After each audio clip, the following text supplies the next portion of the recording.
Now, when are you planning to go back to your hometown? You said you would like very much to visit your hometown where you were born and spend the first half of your life.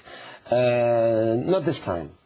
Unfortunately, not this time, although I would really like to. I still have my grandparents that live there, and I think that once my year as Miss Universe is over, I'll have more time to take some more personal trips, and hopefully at that time I'll visit them. Listen, do you make any decisions of your own during this Miss Universe year, or everything's decided for you like many months ahead? Certainly I make decisions.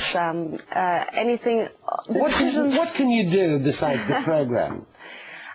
Whenever I'm not working, I can, choose whatever I want to do in my spare time. But you're working 6 o'clock in the morning till midnight, are you? When I'm not on a trip, when I'm back in New York, in between, I get to do things such as anybody else, go shopping, spend time with friends, read, play the piano. Those things are my favorite things to do. How often does that happen when you're not working? Well, between trips, sometimes it varies. This particular trip, it has been lasting for a few weeks now. I've been through Canada, Thailand, Russia, and now I'm going back to New York. So, every couple of weeks. You say going back to New York. You mean you live in New York, or this is the office where Miss Universe lives? I am based in New York. As Miss Universe? As Miss Universe. Aha, so it's like a Santa Claus home. That's right. and then after the mission is over, you go back to live in Canada. After the mission is over, really, I don't see myself just settling back in Canada. I want to continue exploring the world as much as possible, and I want to continue living abroad and continue the experience in different countries. What about your parents? My parents have been very supportive. They live in the United States right now. They're working. Oh, they live in the States. That's right. Mm-hmm. But they've been very supportive of my Miss Universe and Miss Universe Canada titles, so they're very, very happy and proud. They're still working? Yes, they are. Are they in business themselves, or are they employed? They are employed, and they're both computer software engineers. Your father used to be a sailor, is that right? That's right. How did he become a computer engineer being a sailor? My dad was a radio communications specialist. Oh, I see.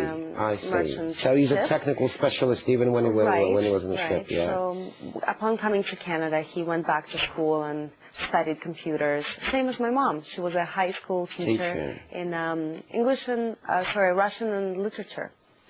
Well, you should be a pretty romantic girl. I mean, having a father, who was a sailor. You should have been very romantic, and living on the Black Sea coast in your childhood years. Are you still romantic? I think I am, definitely. I don't know if it has something to do with my upbringing or not, but maybe it has just something to do with the way I am, but definitely consider myself a romantic. But did the life abroad, life in Canada and the United States, does it make a Russian girl less romantic and more like focused? I don't think so. Having moved at such a young age, I think it definitely was an adventure and a new experience, and something that I'll remember for the rest of my life. Being Miss Universe for a whole year, even more than a year with you. Yes, it's May to July, so it's 14 months. Does it make you more cynical? Or at least more disillusioned in some things. Or at least more grown-up, let's put it this way. You're absolutely right. I feel that throughout this year I have grown so much, and my eyes have been opened to a whole new world of possibilities, and just a whole new world, what's out there, to the realities of things, such as obviously HIV and AIDS. Prior to my title, I didn't know much about it. And now that I've traveled, I've met people living with HIV and AIDS. I've met orphans whose parents have died.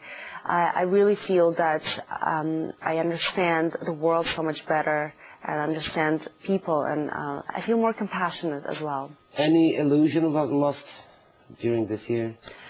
Maybe at times at the beginning I felt a little bit disillusioned.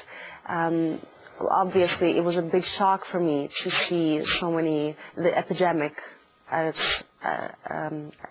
at such a high level, especially in some countries in Africa.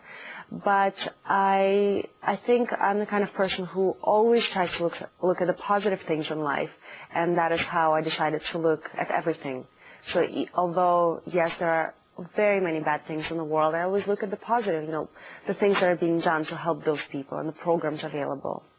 And what about cynicism, any of it? Or are you still the same sort of a romantic girl?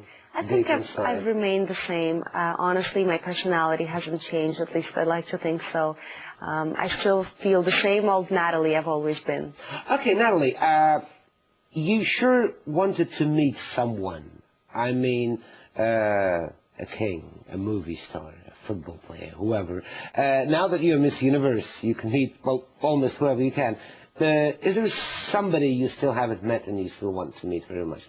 The Queen of England? Well, I don't know. For me, I did meet a lot of interesting people in politics, people in sports, celebrities, actors, singers, you name it. I don't know if I still have anybody in particular left. Well, of course, I do.